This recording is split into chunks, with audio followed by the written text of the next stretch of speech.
where I put it up on the other military people. You know the OODA loop? Not so much Jim does, because he works in a field where the OODA loop is well recognized. What you do and you make decisions is you observe, you orient, you decide, and you act. There was an Air Force colonel named John Boyd, and John Boyd was one of the best fighter pilots in the history of fighter pilots. In fact, they called him 42nd Boyd, because in dress rehearsals, he could go up behind another plane, he could get behind another plane within 40 seconds and shoot it down. He was a great fighter pilot in Korea. He didn't get to serve in Vietnam in that role. But after he'd been in the military for a long time, they paid for education, he figured out he was smart. And he thought, I'm gonna go get a bunch of degrees. And he started getting advanced degrees in science and engineering. And what he realized was what made US fighters, their jets, better than the Russian MiGs, for example, was the turn radius.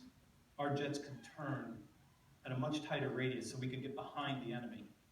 And where a MiG had a canopy that came all the way up to here, so the pilot can't see any more than this, American planes, the canopy was wide open, so you could look behind you and see, so you could start to make adjustments. And so he started to figure out with the second law of thermodynamics that if you can observe and orient yourself and make decisions faster, you can beat your competitors.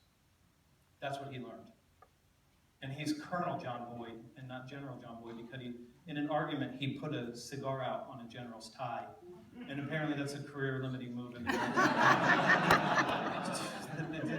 It didn't help us.